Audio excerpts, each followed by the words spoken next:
Pay scale কার্যকর বিষয়ে সর্বশেষ যা জানা গেল, পে স্কেল কি নির্বাচনের আগে কার্যকর করা হবে কিনা, অন্তর্বর্তীকালীন সরকার কি সিদ্ধান্ত নিল, এ প্রসঙ্গে একটি পত্রিকায় বিস্তারিত কি আলোচনা করা হয়েছে, সকল কিছু আপনাদের মাঝে জানিয়ে দেওয়ার চেষ্টা করব। আশা করি ভিডিওটি মনোযোগ সহকারে শেষ পর্যন্ত দেখার চেষ্টা করবেন।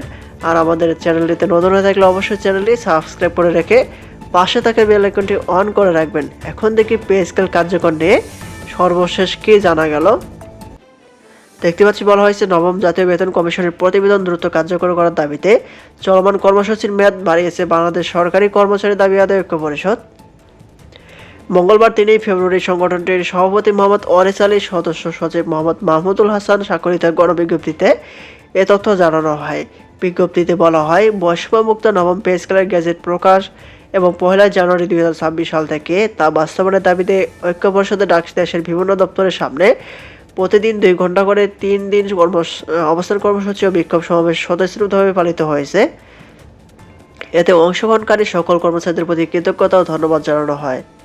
নেতারা বলেন, দীর্ঘদিন ধরে পে স্কেলের দাবিতে আন্দোলনের পর সরকার পে কমিশন গঠন করলে কমিশনের প্রতিবেদন সরকারের হাতে থাকা সত্ত্বেও এখনও গেজেট প্রকাশ হয়নি। এই গণবেশির প্রতিবাদে এবং দ্রুত গেজেট প্রকাশের দাবিতে তাদের অবস্থান কর্মসূচি ও বিক্ষোভ অব্যাহত থাকবে। বিজ্ঞপ্তিতে আরও বলা হয়, যারা এখনও এই দাবির সঙ্গে একতা প্রকাশ করেনি তাদের আন্দোলনে যুক্ত হওয়ার আহ্বান জানানো হচ্ছে। পাশাপাশি সকল কর্মকর্তা মহোদয়ের সক্রিয় অংশগ্রহণের জন্য বিশেষভাবে অনুরোধ করা হয়। সরকারের পক্ষ থেকে এখনও কোনো ফলপ্রসূ সিদ্ধান্ত না আসায় কর্মসূচি আগামী 5 ফেব্রুয়ারি সকাল 9টা থেকে দুপুর 1টা পর্যন্ত বর্ধিত করা হয়েছে। এছাড়া নির্ধারিত সময়ের মধ্যেও দাবি আদায় না হলে আগামী 6 ফেব্রুয়ারি সারা দেশের কর্মচারীদের অংশগ্রহণে কেন্দ্রীয় শহীদ মিনার থেকে প্রধান উপদেষ্টা বাসভবনে যমুনা অভিমুখে ভোকা মিছিল ও পদযাত্রা অনুষ্ঠিত হবে বলে ঘোষণা দেওয়া হয়। যদি বৈষম্যমুক্ত পে স্কেলের গেজেট বাস্তবায়ন করেন তাহলেই আমরা সরকারকে ধন্যবাদ জানিয়ে 6 তারিখে আনন্দ শোভাযাত্রা করব। আর যদি সরকার গেজেট জারি না করে তাহলে আমাদের ঘোষিত ভোকা মিছিল শোক মিছিলে পরিণত হতে পারে। সেই মিছিলের শেষে আরও কঠোর কর্মসূচি আসবে বলে জানার বাইরে।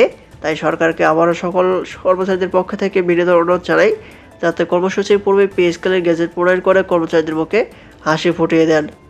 এগুলো হচ্ছে পে স্কেলের সর্বশেষ আপডেট। পরবর্তীতে যখনই এটি সম্পর্কে নতুন কোনো আপডেট আসা মাত্র আমাদের চ্যানেলটিতে পেতে অবশ্যই চ্যানেলটি সাবস্ক্রাইব করে রাখবেন। আজকের মতো পর্যন্ত সবাই ভালো থাকবেন, সুস্থ থাকবেন। ধন্যবাদ সবাইকে। আসসালামু আলাইকুম।